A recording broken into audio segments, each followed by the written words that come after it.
New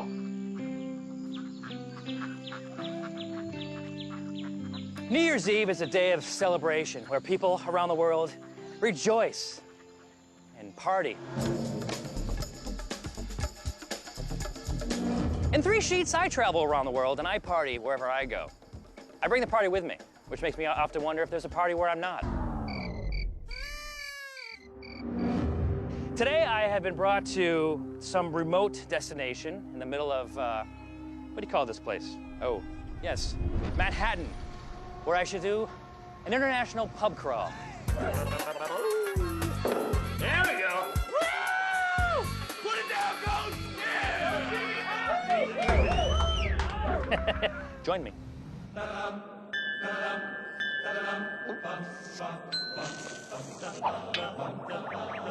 Every night, in every city around the world, it happens.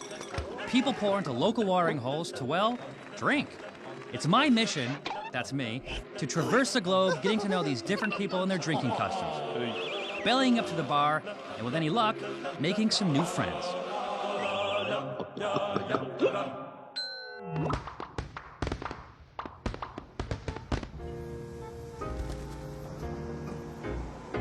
When doing a pub crawl, international or otherwise, you must remember 2 things. Map out your route so you know where you're going, because drunk people making decisions isn't a good idea. And bring along friends, because doing a pub crawl by yourself isn't much fun. So I've actually brought friends. I have Eric, the sound guy. I got Mike Kelly, producer. Christina, who you know, she throws up a lot. And then, of course, Curtis. Curtis isn't really a friend, but he has to come because we need a camera guy. Actually, we'll use you. Can we use you instead as a camera guy? Come on, let's go. All right, John, we got a lot of drinking to do. Let's step it up.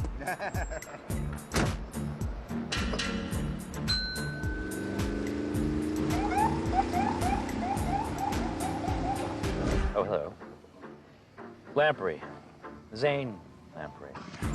Manhattan, a melting pot and a watering hole, where I've mapped out a course through 9 bars representing drinking customs from around the world. I international pub crawl for a living. Now I'm offering you guys a way to do it in New York City. If you come to New York to do this pub crawl, you might actually want to go in geographic order, hopping subways and walking from bar to bar, and you might want to allow 2 nights. As for me, I have a driver who's going to zigzag me across town from bar to bar as they open their doors for me, at times when people are expecting me and my crew.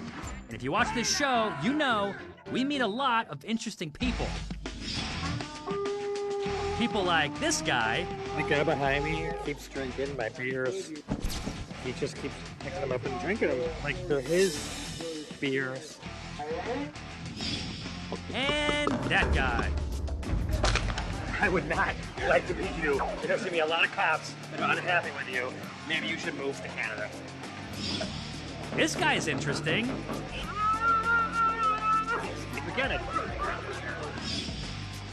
Well, guess what? They're back. And I'll come face to face with them once again right here on American soil. Will they avenge me? What I'm going to do is beat you in a rematch. Or will they just party with me? I didn't know what the fuck was going on! Find out when I go 3 sheets to Manhattan.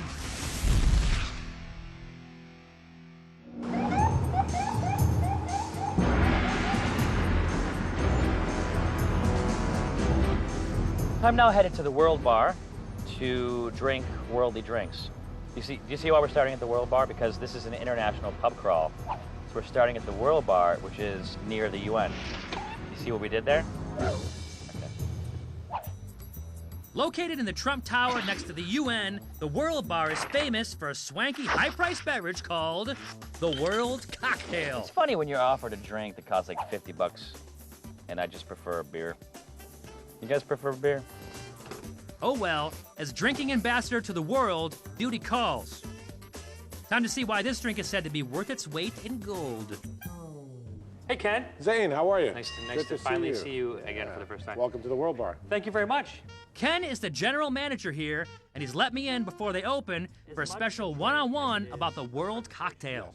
Whenever anybody comes to the World Bar and orders this cocktail, we bring this very tray right to your table. This specific tray right here. This very specific tray right here. Ken starts with a shot of high-end cognac, Then he prepares ingredient number 2. Pinot de Charente is sweet white wine, and it's been fortified with fine French cognac. Okay. After a shot of that, What we have in here is freshly squeezed white grape juice. You do that on premises? On premise? On site? All fresh juices, yes. Okay. And that has been added to some fresh squeezed lemon juice and Angostura bitters. now Ken shakes it with ice. You smile when you shake it. Oh, absolutely. Okay. Next, he fills the flute and tops it with a fine champagne. And the crowning touch of the world cocktail is the infamous 23-carat liquefied gold. Wow. Yes. And gold does have some very good medicinal qualities. So not only will you get gold lips, but you will cure any fatigue you might have, aches and pain. Wait a minute. Did he say gold is good for me? Time to get out the 3 Sheets Nutritional Handbook. Metallic gold, such as gold leaf, is biologically inert, which would suggest it has no effect on the body whatsoever. However, some sources claim that colloid gold, microparticles of gold suspended in liquid, may be effective in managing some forms of joint pain and even increase IQ scores. I don't know if it's good for me, but it did give me gold lips. Hey, that's not bad. And now you too can come here and drink a world cocktail served from the very same tray that served me. This specific tray here. It's a very specific tray right here. So I fulfilled my duties as world drinking ambassador. That was quick. That's pretty good. I think it's time to move on. I'm not really a tux guy. I'm more of a jeans and a Pleblius shirt. Pleblius t-shirt kind of a guy.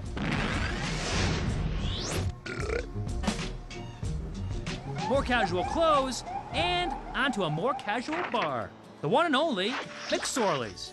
Established by John McSorley back in 1854, this pub has continuously remained in business longer than any other pub in Manhattan. So, what would have been the cheers in Ireland? Slante, something like that? Sláinte. Slante, yeah. Close enough. There we Close go. enough. To find out more about this Irish-American relic, meet Peppy, the not-so-Irish bartender. What makes it an Irish pub? Mr. McSorley? Mr. McSorley, most of the employees, I still don't know what I'm doing here. I must have done a good job working the house. Peppy, the bartender, has worked here since 1973. I was the house attendant. I would stand in front of the only bathroom we had. Okay. And I'd allow 3 men to use the 3 urinals and 2 women to use the 2 stalls. I had to keep the flow of people going. and the flow of fluids going. Yeah. Wow. Yeah. That's a crappy job. You know what we should do? We should start off with a beer. How about an ale? Because we don't sell beer. Wow. Did you see what happened right there? You just jumped right into it. Okay, time for Peppy to set me straight. And so this is an ale. McSorley cream ale. Though it's called a cream ale, it really doesn't taste creamy. More crisp with a good bite. Yummy.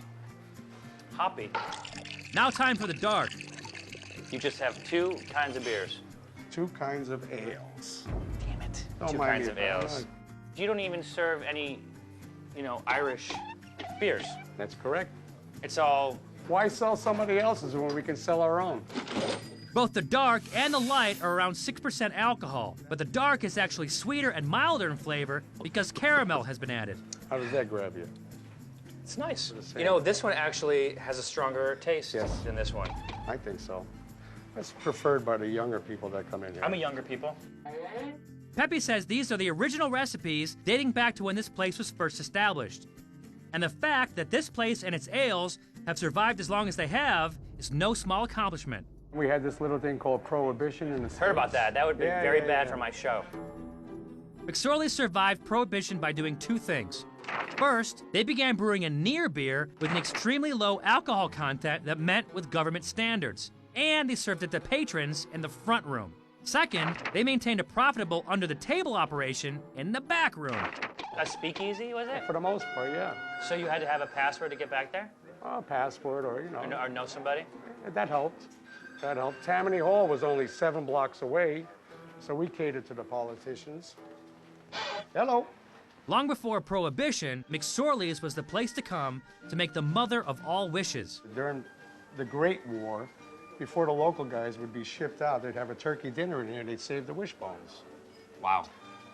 The young men that came home took their wishbones off that fixture. Oh, if they came back from war. If they came back. Right. These gentlemen never made it home, so we left it there to commemorate them. The walls and decor tell many stories, but the best way to really understand this place is to talk to the regulars, especially this guy. I've never met a poet before. I'm Zane. Nice to meet you. What's your name? W.H. Jiggers Turner. What? That's a poet's name right there. There you go. You had to be a poet with that name. Jiggers is an actor, stuntman, and poet. And on St. Patrick's Day back in 2003, right here at McSorley's, he penned this little ditty. McSorley's, I know you don't see me sometimes, but I fall down in you and look up to you, like looking at the world, but falling down, bringing people together for now. Take me down a little farther and let me see. Look up at everyone, be the cat on the street. But I don't have to be homeless. I can stand up and see. At McSorley's, only you, the world, and me. It's heavy. Speaking of the world and me, otherworldly destinations are calling me, so I'm out of here. So, are you ready? Coming up, a French tradition that includes sharp objects and exploding bottles. Shall I? I like to build up the suspense a little bit. Okay.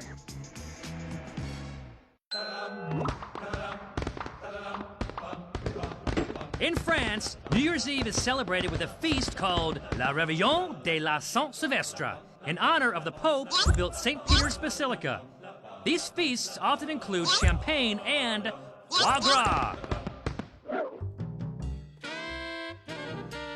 Right now, I'm heading to a French champagne house in Manhattan's Tribeca neighborhood called the Bubble Lounge, where I'll attempt a traditional and somewhat dangerous champagne drinking tradition.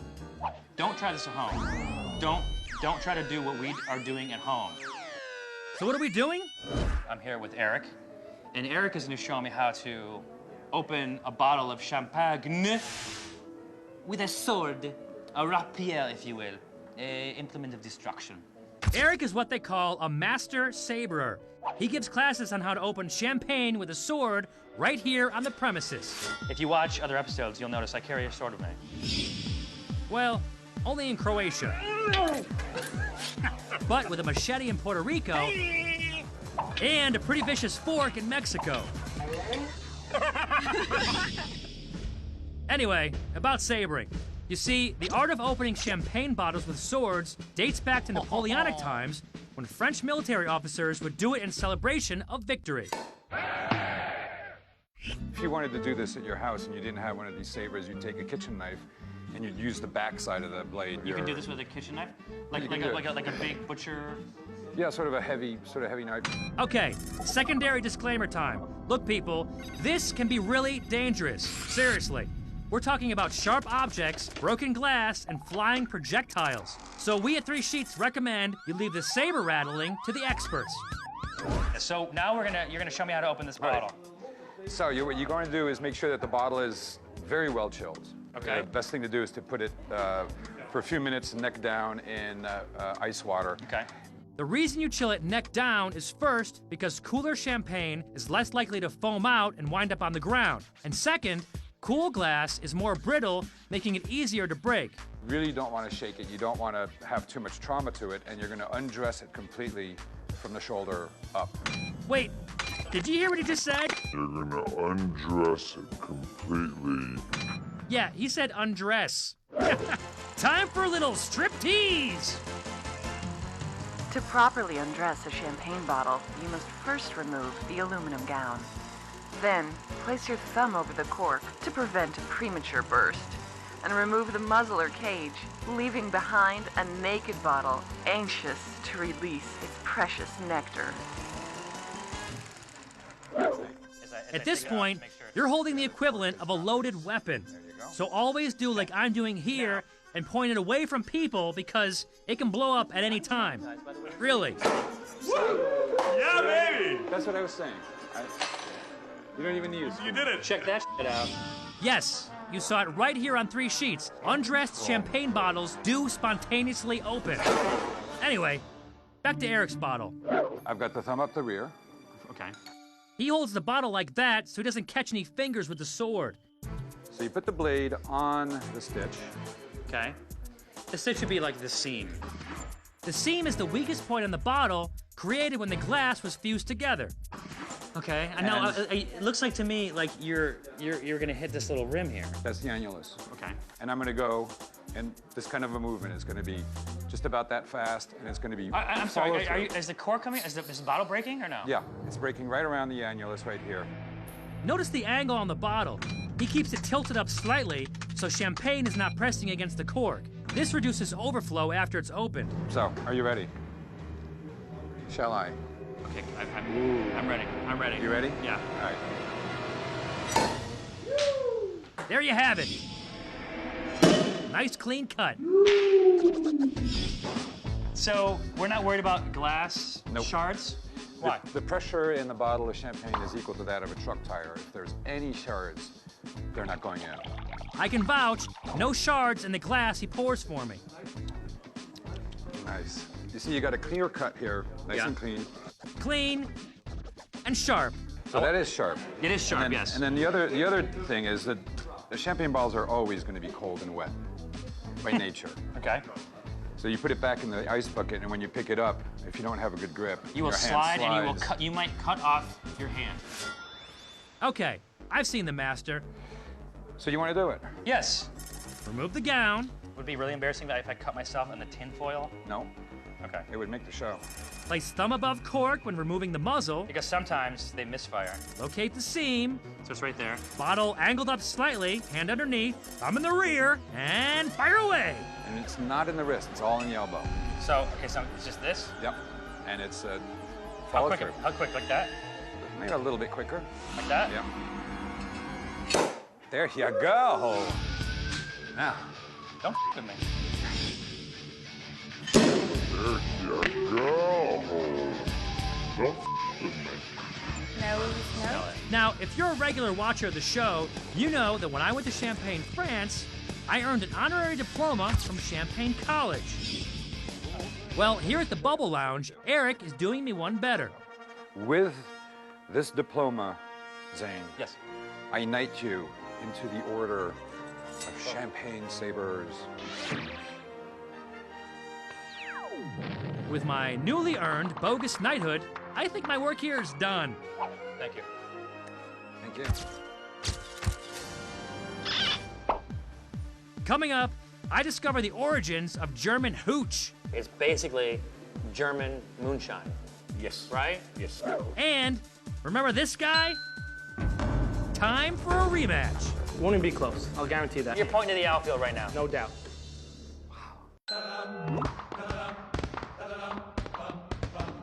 In Berlin, Germans watch the clock strike 12 at the clock tower of the Rathaus at Alexanderplatz in the city center. You can hear them shouting, Ein glückliches neues Jahr, which means Happy New Year. Right now I'm headed to the German bar in Manhattan's West Village called Lederhosen, or Leather Pants. Are you Dirk? Yes, I'm Dirk. You're magnificent. Look at the size of you.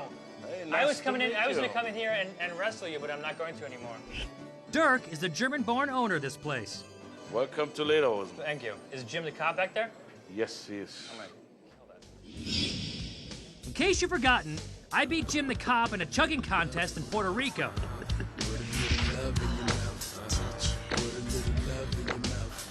Exactly the order it should have happened.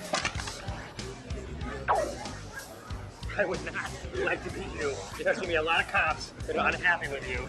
Maybe you should move to Canada. Well, this New York native is out for vindication. He emailed Mojo and said he wanted basically a rematch. Yes, I just want a rematch of the chugging contest, and I think this time I'm going to beat you. Really? I'm most confident. It won't even be close. I'll guarantee that. I will guarantee Okay. it on your show. I will guarantee it. You guarantee rematch? Wow. You threw down the gauntlet. Let's go. Now we're gonna throw down our gauntlets. This is your job, but I think I could do No, it. my job is not to pound the beers. My job is to enjoy them. I've watched and the to celebrate. show, and you pound beers. I save Not for people, you speed. pound beers. Yeah, that's pretty. You save lives. I save lives and deliver babies. Excuse me? Hi. Could you guys we're gonna do a chugging contest. Why don't you just say, on your mark, get set, go, whatever. Ready? Yeah. Ein, Schwein, go. One time, two times, 3 times. Come on. Here we go. Come on. Better get up on the flow. You know. Wow. That was really cold. I'm gonna go back to tape. Can we see? One time, 2 times, 3 times. Come on. Here we go. Come on. Better get up on the flow. You know. So I did start after you, but you put your glass down slowly, and I slammed it down. I think it was really. It was close. Close enough for an official review. Jim the cop is quick out of the gates with an early start. But then he falters, spilling a substantial amount. Major foul. Jim the cop does appear to empty his mug slightly ahead of Lamprey. But then in a swift move, Lamprey gets his mug down to the table faster. Table to table, Lamprey wins. And Lamprey scores no spilling fouls. So the judges award Lamprey with a technical victory.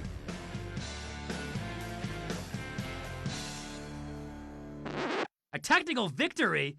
Nobody likes to win on a technicality. So I think Jim deserves an honor of his own for a well-fought battle. So from this day forward, whenever someone spills beer on themselves while chugging, it will be said that they... Jim the Cop!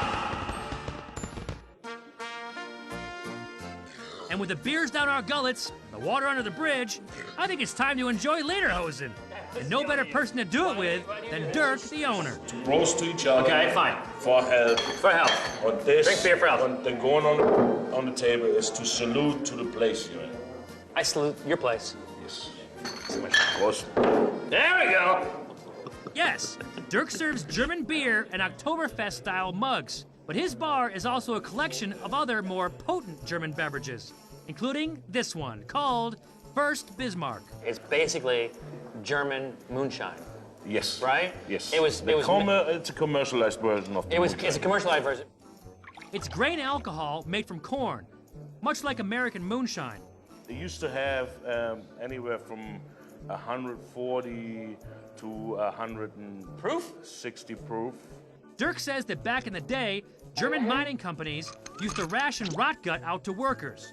It was made for miners they got every week they got a bottle. Supposedly kept the dust of the lungs, the coal dust. The old high-octane corn-based hooch has since been outlawed, but it did inspire the creation of a more refined, appreciated, and commercialized 80-proof corn-based spirit, which we have here. After sipping, there's a discrepancy in the flavor. Piece of bread, right? Piece of bread? No, bread. You know, rye bread? Yeah. No, it doesn't taste like rye bread. It tastes like alcohol. It tastes like exactly rubbing alcohol. Rubbing alcohol? Rubbing alcohol. It's exactly what it tastes like. I think it has a bready taste, like rye bread. Speaking of rye bread, I could use something to eat to soak up all the booze from this day-long drinking excursion. So I'm off to Satsko. At first glance, it seems like a Japanese restaurant and sake bar. But get a closer look, and you'll find something that's more New York than anything else. Ricardo, the manager, is from Chile. Diego, the cook, is from Uruguay. Reggae music is always blaring, and the foods are a blend of influences. And Ricardo knows I need food right now. This is tuna tartare. Yeah, which and means... this is wasabi mayo, the thing on top. Whoa. Nice, right? That's nice. The tartare is just the beginning. I did tilapia. Oh, look at that. That's tilapia with hummus, and this is masago jalapeño. Some of the foods reflect Latin American influences. This is spicy. But there's also an unmistakable Japanese influence. When you're doing a pub crawl, international or otherwise, you should always stop and eat. Fill your belly, because if you're just drinking, you're gonna get crazy. You're gonna get crazy looping. And now that Ricardo has stuffed me to the gills, he introduces me to a tradition here at Satsko. I'll show you how we do this here. Remember in South Korea when we learned how to do a soju bombing raid? Oh, look at this. I feel like this is gonna end up on my lap. 3, 2, 1, 0.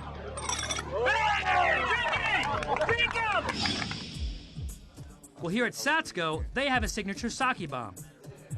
And all you need is a big mug of beer, some chopsticks, and of course, sake. So basically, we're gonna count 1, 2, 3. Yeah? We're gonna bang the bar. Yeah. The shit is gonna drop in there, and then we're gonna chug it. Okay, Yes. 1, 2, 3.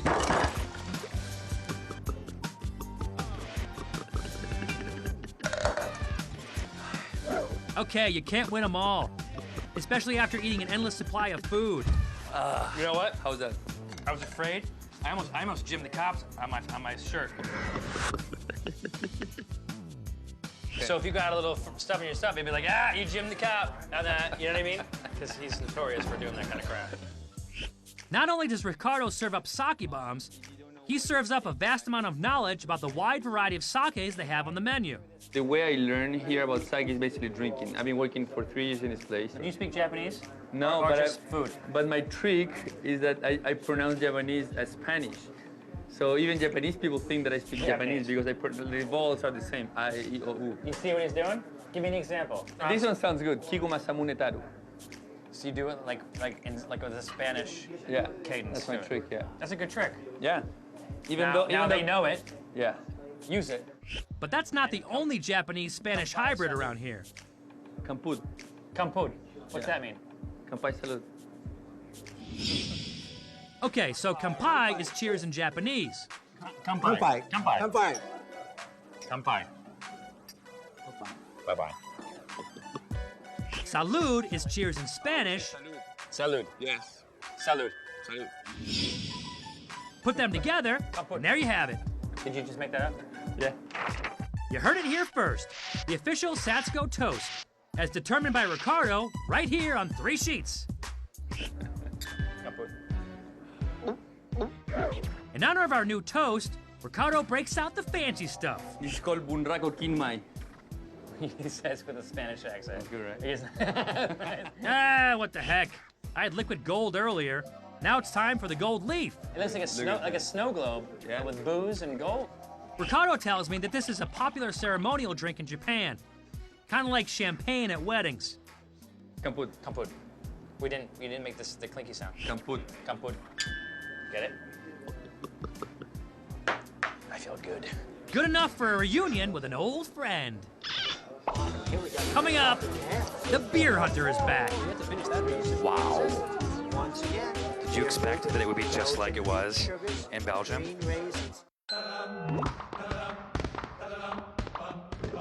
On New Year's Eve in Belgium, families throw a réveillon, a party where everyone kisses, exchanges good luck greetings, and drinks toasts to absent relatives and friends. Right now, I'm on my way to bar number 6 of my international pub crawl through Manhattan. It's the one and only Burp Castle.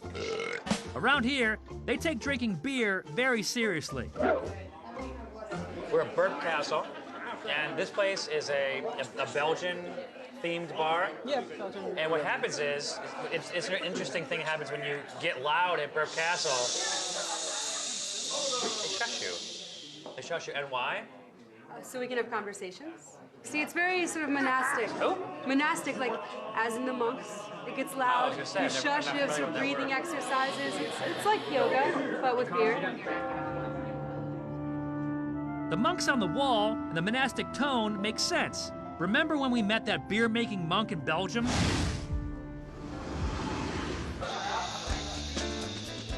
Well, here at the Burp Castle, the beer is treated with equal reverence. Whether you're talking about the artisanal American brews or the high-end Belgian imports. We have the beer, we have the atmosphere of Belgium, but we're missing something from the Belgian episode, and I think you know who it is. Come here, Logan. You remember this guy? Look who it is, everybody. It's the beer hunter. Remember meeting Logan in Belgium? The guy behind me keeps drinking my beers. He just picks them up and goes, "Oh, that's good."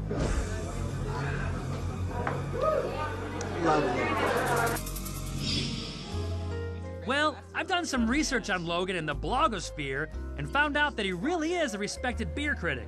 I regularly run into Three Sheets fans. And what's the general consensus? They say, dude, you were great, dude. You were great, Logan. Yeah. So. What else? They said, dude, you need to host a show, dude. You know what? Take it away. Go for it. Ladies and gentlemen, introducing the exclusive Three Sheets premiere of Logan's Beer Run. On this episode of Logan's Beer Run, we learn proper Belgian beer drinking etiquette. Shall we get a glass? No, that's wrong. That's wrong. No, that's just so wrong. I like it. What I tell you about the aroma? The olfactory is an important part of the beer drinking. Belgian beer makers actually offer customized glasses designed to maximize the marriage between aroma and flavor. You smell that aroma. You want to do that when you first pour it. Smell the aroma. And then when you taste it on your tongue, and then taste it all the way through, and taste it all the way to the finish. Beautiful. Logan, you saw the episode. Yes. You know you have to go like this when you burp. The last person to do that has to drink. It's a rule in the show. Yeah! Loser. All right, I wasn't aware of this custom. I don't know, dude. It's called the Burp Castle. The guy we're putting through the ringer is Jerry. He doesn't work here, he works at a cheese shop. And as he often does when he comes here to the Burp Castle, he's brought a platter of meats and cheeses to complement the beer drinking experience. Yeah, I mean, anything that's like slightly salty, as almost all cheeses are, yes, will be a good counterpoint to like a kind of a light sweeter beer, like the Duvel, or a lot of the Belgian ones. The Belgian Duvel is served in the proper glass, of course. It's hoppy, yet light, and slightly sweet and fruity. So this is a very salty cheese. This is sort of a very smoky, earthy cheese. Goes well with this beer because it's fruity and light and crisp and refreshing. Up next, they pour me a Captain Lawrence smoked porter, brewed right here in New York. What's the difference between a porter and a stout, Logan? A porter, it tends to be not as rich and dark roasted malt. Might have a little bit more sweetness. I would say the smoked porter would be really good with like a blue cheese, like something that's really strong. That's what I was gonna say. Yeah. This flavor is so strong. Yeah. This beer is so strong. I feel like they sort of work to counteract each other. Really? It's just my opinion. Yeah. Well, Jerry says the pairing of beer with cheese is really a matter of personal taste. Another matter of personal taste, Logan the Beer Hunter's customized business cards. Gone to pee, leave my beer alone. And then in the back, it has his name and his contact information in case maybe you find a beer of his someplace you can let him know where it is. I can tell you this, with all the beer that flows here, a beer claim ticket might not be a bad idea. Lovely. I'm so happy to have you back, Logan. Hey, Though it's been fun, I must be moving on. Thank you very much, gentlemen. Please stay here and enjoy. Santé. Cheers. Auf Wiedersehen. Gesundheit. Bless you. And I need security. Okay. Thanks, buddy. It's time for a more Eastern Bloc feel. So my driver cruises me over to the Russian vodka room. Oh my God, what happened? It's Tim the f***ing bar guy. We're gonna go and we're gonna have vodka in the Russian vodka room. It's infused. Come on, let's go infuse ourselves in some vodka. We're gonna infuse ourselves with some vodka. Tim's among a cast of characters who frequent this bar, where giant jugs of infused vodka sit atop the large wine cabinet just to the right of the entrance. But there's more to this place than just infused vodkas. So, quick question, basic question. So why do you guys come here? The best you can get of Russia in the US is this place here. Okay. It's my favorite joint in town. I come here for the girls, I come here for the vodka, and I come here for the Baltica beer, the Russian beer. Okay. Are you And for Slava. Slava is the owner. Oh, you see? He came here from Russia about 10 years ago. Is infused vodka traditional to Russia? More or less, yes. Yeah, fairly common. Slava is going to tell me more about the infused vodkas, but there's also an interesting beer selection that harkens back to the old country. Thomas, a regular here, has the details. So these are both Russian beers? Oh, in a sense, yeah, very much. like Radebergers from Dresden. Okay. Dresden used to be former GDR, East Germany. Okay. You know, so under the influence of the Russian Soviet Union Empire. And what about this one? Czech? Czechoslovakia. So I think it so falls both- within the greater influence area of Russia. So these were both, at one point, part of Russia when it was at its biggest. Nostrovia to that. Well, you know, we're in a Russian bar, so. Okay, enough politics and beer. Here we go, all right. Let's get to the infused vodka. Horseradish and vodka? Horseradish root vodka. Ugh, smell it. So what do we say, das vidanya? And do we kill it? Or am Na I... zdrowie. Na zdrowie. Be healthy. What did I say? Das vidanya. I said goodbye? Goodbye, yeah. See ya. While I commit the proper toast to memory, some classic Russian drinking snacks are brought out, and Slava wants me to dive into the pickled herring. So, here we go. This is part of this. Okay. Yeah, that's a tradition. Na zdrowie. Na zdrowie.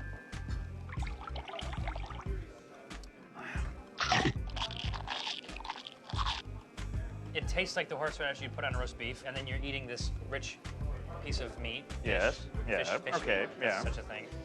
And it's more of a meal than it is a drink. It's not sweet at all. It's good. After the herring and horseradish, Slava pulls out another, shall we say, memorable flavor. Have garlic. Garlic. Garlic infused vodka. Right now, I'm thinking it's a good thing I brought breath mints.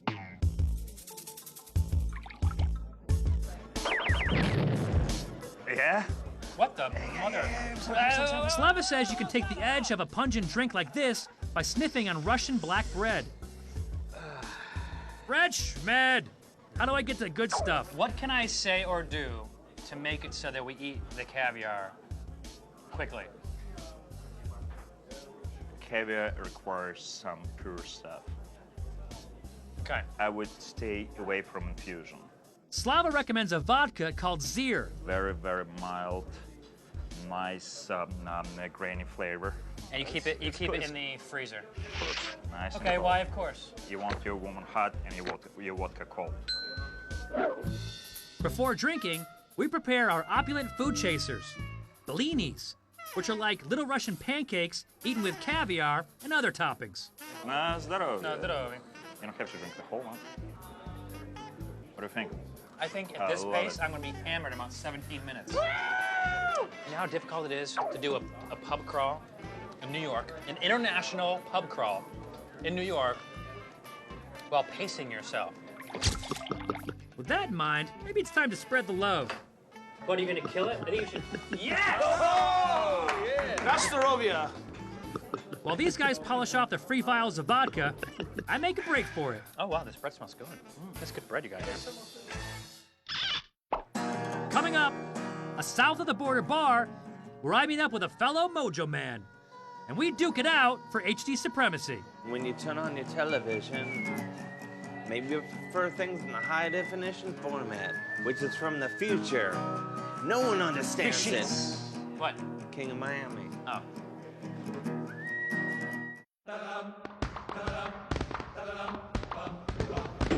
On New Year's Eve in Mexico, people will often eat 12 grapes as the clock strikes midnight and make a wish for the coming year with each grape. Right now, I'm headed to Under the Volcano, a Manhattan bar that features fine tequila and mezcal. But that's not all that's here, because tonight, I'm meeting with the king. I'm Zane. I'm Allison. Allison, nice to meet you. This is Dave Hill, King of Miami. Well, hello there. Sure you know that? That's right, people. Dave Hill is in the house. Zane Lamprey, what's the best tequila? It's an interesting question. The best tequila is the one you like the best, Dave. Oh, it's like a singular journey. It's like you against the course. No, it's not. So it's just like golf. No, it's not quite. It's not quite that intense. Or it's like not the size of the board, it's the motion of the ocean. Or it's like snowflakes, and everyone's different. Right. Actually, no, it's not like that. We already learned all about tequila when I went to Mexico. I've pulled out a white tequila, which is not aged. Okay. Oh, wait, we do. That's nice. This is a reposado tequila aged in oak barrels for 2 months to a year. Is tequila regulated by the government in Mexico? Yes. And this is añejo, tequila aged for 1 to 3 years. But tequila facts aren't in question here. The question tonight, is this bar big enough to handle 2 powerhouse celebrities? Mine show's the biggest show on the network. This must be exciting for you. It's called King of Miami. It's like the big show on the network. It's like the flagship show. So where did you go in your show? Just one Miami. One city. Oh wow, I went to like probably 30 or 40 countries. But I'm sure Miami's nice. You command a lot of respect. I've been in the industry for weeks. Me and Reese Witherspoon and Michael Douglas. The 3 captains of industry. You know what you should do? You should host an actual episode of 3 Sheets with me. Not just a little bar scene. That's what I suggested. To who? They said they wouldn't pay for the plane ticket. Oh yeah, you have to pay for your own plane ticket. All right. You're ready for it. After a lot of banter and many tequila samples, I'm wild for this tequila stuff. It's really catching on. Yeah. the King and I discover we have something in common. It's like they don't pay us enough to afford a TV to watch our shows on. That's the irony, the great irony. It is the great irony of it.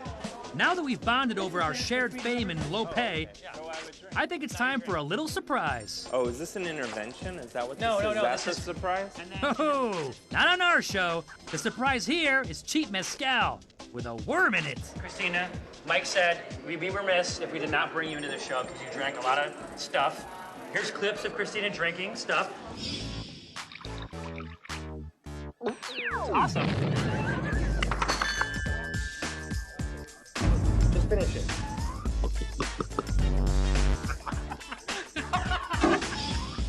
One, two, three, kill it. Ew, there's a worm in your mouth! There's a worm! There's a worm! He's squiggling. Just kidding. Allison, the bartender, can't stand to see me force my friends to drink the cheap stuff.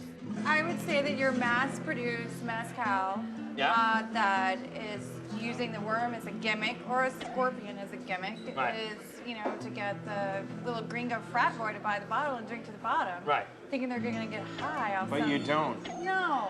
Allison points out that high-quality mezcal without the worm is worth enjoying. So what's the difference between mezcal and tequila? First, mezcal is made from agave, not just blue agave like tequila. Second, remember when we were in Mexico? We saw tequila makers roasting the blue agave. Well, with mezcal, the agave is smoked in deep underground pits, giving it a more smoky flavor. I like that smoky flavor. Well, let me actually give you some good stuff. Here at Under the Volcano, they serve the good mezcal in shallow clay cups to enhance the earthy taste of the drink. Oh, that's nice. Oh, that's smoky. Oh, yeah, I can really taste it. I think it's great that they're taking a chance Hold on 1 second. on stuff that's maybe not Hold on 1 second. there yet. I think Steve. it's great. Like, they're always... Hold on, Steve McKenna's calling me. I don't know. Steve, are you coming here? It's Steve McKenna from Fish Eats fame. And on that note, I'll leave the King of Miami to reign over Under the Volcano. I gotta meet Steve.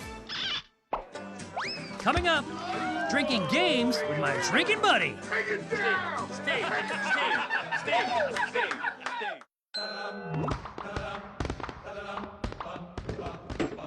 Historical records suggest that some 4,000 years ago, in ancient Babylon, New Year's celebrations began with the first new moon and often lasted for 11 days. Now that's a party.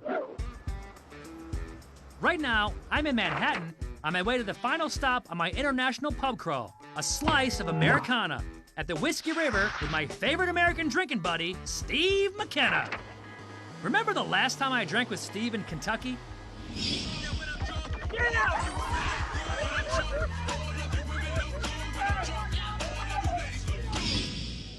You might remember him with short hair, but I bring you Steve the Mophead McKenna, right here, baby. As a New York native, Steve assures me that if you want to meet a killer cast of New York characters, this is the place to do it. And the most common drinking pastime in these parts, beer pong. They have leagues here, and the teams take it very, very seriously. Lucky for us, the leagues have let Steve and I stake a claim at one end of the table. And we have acquired a regular here as our coach. Explain the rules, Joe. Basically, the rules are Basically? everybody goes twice. You go twice, they go twice, you go twice, they go twice. Who are they? They are the Three Sheets production team members, Mike and Christina. Their coach, Calvin. Oh yeah, big fella! So if you've been drinking beer in a cave all your life and you don't know this game, here's what's up. The teams start with 10 cups set up in pyramids. You don't have enough beer in your cups. It's a full pitcher per game. Let's fill the cups up and do it right. When the ball goes in, beer goes down. Shoot the middle of the triangle. Visualize. Visualize. If a team makes 2 in a row, they go again. Put it down, big man! Yeah, big fella! Eye of the tiger. He's trying to give you the eye of the tiger.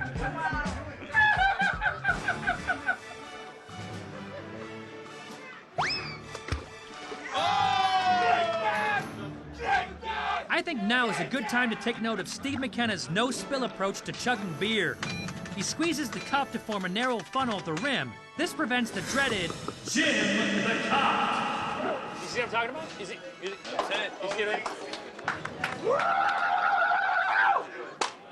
As for Coach Calvin's technique, what's a little spilled beer amongst friends?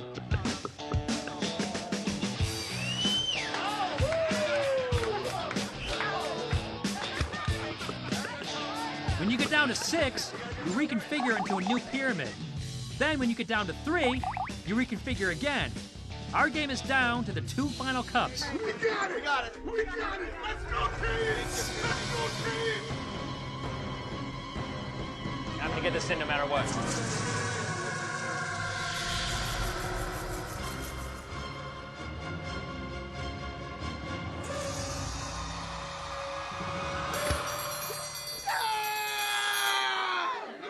What's next? What's next? I'll tell you what's next. A pillow. I've been to 9 bars.